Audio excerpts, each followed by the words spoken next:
Vida e Saúde já está de volta. Você que está interessado em perder a barriguinha vai ter que ficar atento a esse bloco do Vida e Saúde, porque é agora que a gente vai discutir esse assunto. Na verdade, quem traz esse assunto é o Márcio, de 34 anos, que, dentre algumas coisinhas que a gente vai conhecer agora, diz que não quer abrir mão de alguns itens da dieta, mas quer perder barriga. Vamos conhecer um pouquinho mais do Márcio. Eu tenho uma dúvida, que eu como muito pão, sou viciado em pão. Eu queria alguma dica para eu continuar comendo pão e perder a barriga que eu tenho.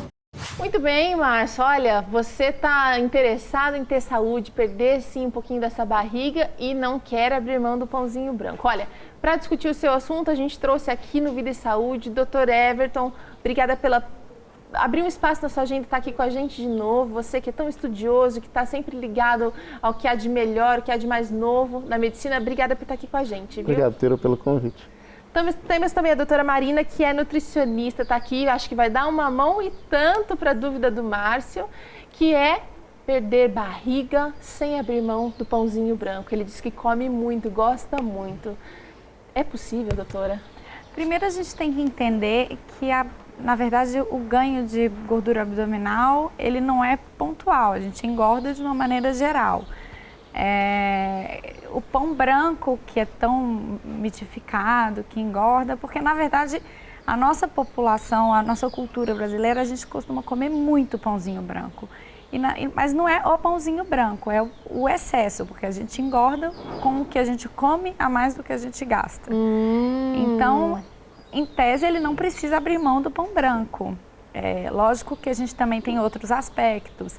Se você puder preferir um pão que é integral, porque ele é mais rico em fibra, vai ter uma digestão mais lenta, você não vai talvez armazenar tanta energia do que você armazena quando come alguma farinha refinada. Fala um pouquinho pra gente do que acontece com o corpo quando a gente consome alimentos refinados, em geral. Sim, isso lógico que depende muito da situação, mas o que acontece hoje muito, que as pessoas gerou esse medo dos refinados, que as pessoas ficam longos períodos em jejum e de repente elas colocam uma carga de produtos refinados muito grande para dentro do corpo. E o nosso corpo, ele entende aquilo como um excesso de energia. Primeiro porque você ficou muito tempo em jejum, então ele quer armazenar aquela energia que chegou, e outra que é a sua glicemia, a sua glicose sanguínea. Quando você come algo refinado em maior quantidade, ela vai dar um pico muito alto e o corpo vai interpretar como excesso de energia.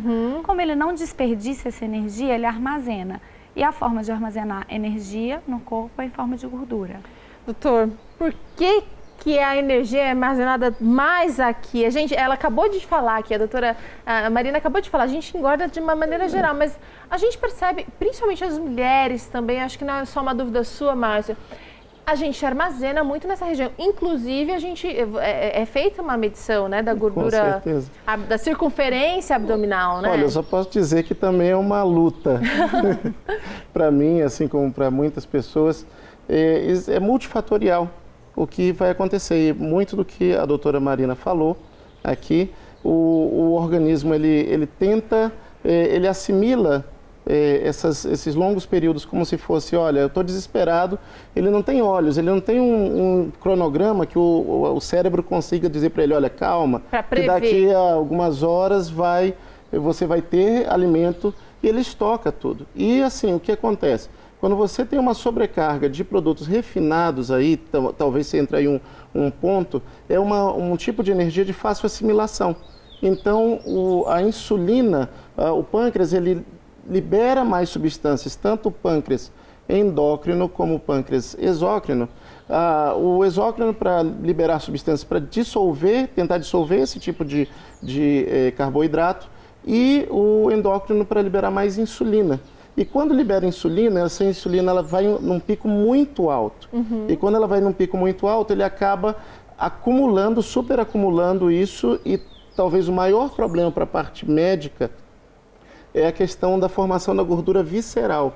Essa gordura visceral está muito associada com problemas cardiovasculares, com infarto, com derrames. Então, assim, existe o corpo como um todo acumula, mas o que se notou, pelo menos da parte médica, é que quanto mais gordura visceral e gordura abdominal, maior a incidência de infarto, angina, problemas... Por isso, alerta e a monitoração da gordura existente nessa região. Não é o único índice. Ok. Logicamente, até a doutora Marina pode até falar mais, mas assim, existem outros índices que eles vêm de dobras cutâneas, mas assim, no contexto geral de saúde pública, se olha muito a circunferência abdominal por causa que ela é um representativo da gordura abdominal. Tá. A gente está falando, então, vamos falar, eu me lembro há um tempo atrás, alguns anos atrás, eu me lembro da propaganda do óleo de coco, por exemplo, e de alguns outros produtos que a gente, que entram na moda, que saem, né, que combatia a famosa gordura visceral. Existem alimentos que realmente ajudam a combater essa gordura abdominal ou visceral, doutora? Na verdade, existem alimentos que ajudam a melhorar o perfil do colesterol. A gordura visceral, o doutor sabe falar isso melhor do que eu, talvez, ela tem o grande problema dela que ela geralmente está associada à elevação do mau colesterol. E esses produtos de origem vegetal, principalmente, alguns deles, o azeite, o próprio azeite, o óleo de coco, no caso, eles têm eles ajudam a melhorar o perfil do colesterol, principalmente do colesterol bom, que é o HDL. Mas isso não quer dizer que você vai perder a gordura abdominal. Perder a gordura abdominal é emagrecendo. E o óleo, por melhor que ele seja, ele é um alimento calórico. Sim. Então, ele tem que ser muito medido. Dosado. E adequado. Por isso, é a pergunta dele, do pão branco também. Posso aproveitar e fazer uma pergunta? Vai lá. Claro. Existem certos suplementos que eles são termogênicos, ou seja, aumentam o metabolismo, assim como o óleo de coco. E às vezes misturam chá verde com outras xantinas ali para tentar fazer um gasto calórico. E assim, nesse caso também seria o mesmo raciocínio. Sim, também pode ser o mesmo raciocínio. A minha preocupação na parte cardiológica é que às vezes tem algumas pessoas que chegam ao consultório com arritmia, porque eles estão tentando fazer uma dieta e essa mistura pode ser perigosa. Exatamente. Então precisa ser monitorado, então, né, doutora? Sim, com certeza. Gente, vamos falar o seguinte, o Márcio está com um problema aqui, ele quer perder barriga, a gente está tratando aqui, a gente está indo assim, mais pela periferia, o que dá para ser feito, não, mas vamos focar, ele precisa perder barriga. O que dá para ser feito, então? Então, a primeira coisa, ele tem que procurar um médico, uma nutricionista, porque se ele está com um aumento de gordura abdominal, isso pode sinalizar outros problemas. Então, acho que é o pontapé inicial.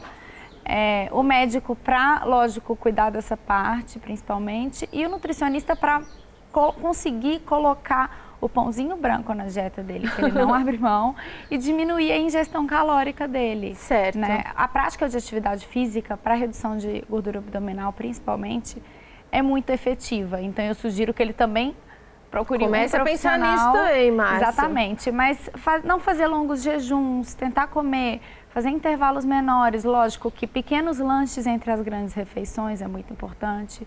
Evitar a ingestão excessiva de gordura, acho que beber bastante água, né?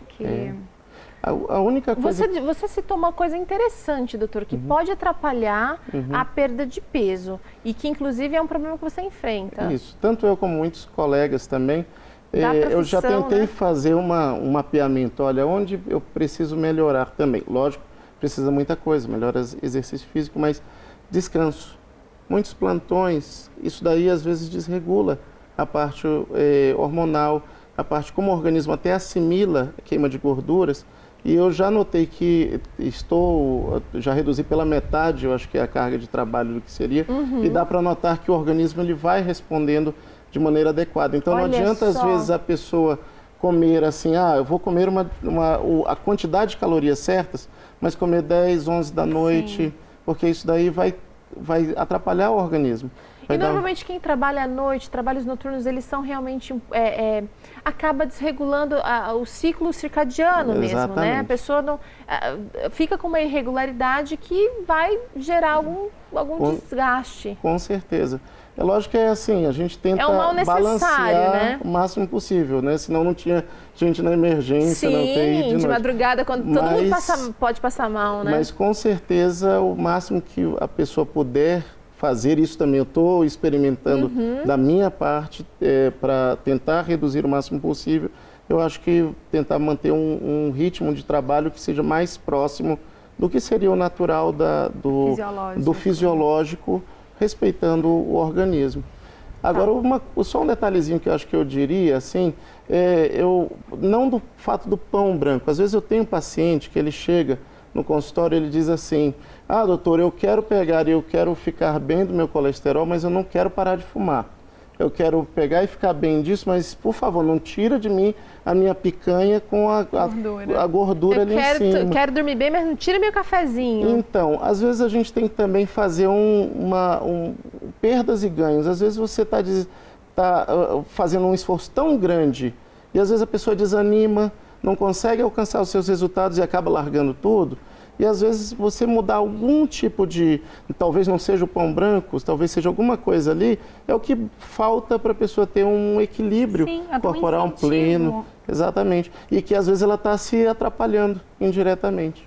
Outra coisa que eu percebo também muito é o seguinte, às vezes, Márcio e outros tantos que às vezes o pão branco não é o seu caso, mas como o do Márcio, mas às vezes você experimentou um pão integral que realmente foi uma única receita que você provou e não foi bem, mas existe um universo de possibilidades. Então, às vezes, a gente se prende muito num ponto e acaba esquecendo que a gente pode tentar de novo, que a gente pode experimentar, que a gente pode tentar fazer diferente, né? Com certeza. Queria só falar um pouquinho sobre os riscos. Você tocou um pouquinho nesse ponto. Que riscos a gordura abdominal pode trazer? Vamos falar de coisas pontuais, indicadores de doenças ou riscos mesmo para a saúde, doutor?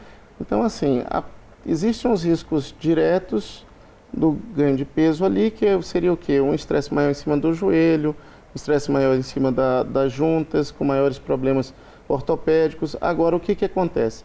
Toda vez que você coloca uma grande ingesta de energia, de glicose ou de carboidratos ao mesmo tempo no organismo, o que acontece? O organismo ele tenta jogar o máximo possível de insulina para dar conta do recado.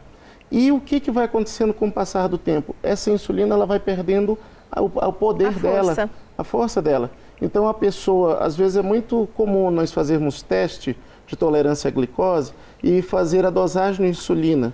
E você faz a primeira dosagem de insulina, uma pessoa normal, dentro do IMC adequado, dentro do peso adequado, a insulina ela precisa subir só um pouquinho para ela dar conta e a glicemia ficar adequada. Uma pessoa que esteja com essa gordura abdominal aumentada ou muito aumentada, a insulina ela tem que ir muito acima e às vezes isso vai fadigando com o passar do tempo o pâncreas e a pessoa pode desenvolver diabetes tipo 2. Olha só, entre outras coisas, né, gente? Exatamente. Quanta coisa então dá para ser feita, Márcio? Eu espero que a gente tenha te ajudado e eu espero que realmente você consiga perder a gordura abdominal. E não é fácil, a gente sabe aqui, a gente dá o recado, não é fácil, mas se você persistir e se você começar a se atentar para outros detalhezinhos da sua vida, você vai ver que é possível, a despeito de ser difícil. Obrigada, gente, pela participação, viu? Obrigada. Obrigado. Tá certo, gente? Vida e Saúde vai ficando por aqui. Amanhã tem mais. A gente vai falar um pouquinho sobre depressão sazonal e outras coisinhas mais aqui no Vida e Saúde. Espero você, então. Até lá!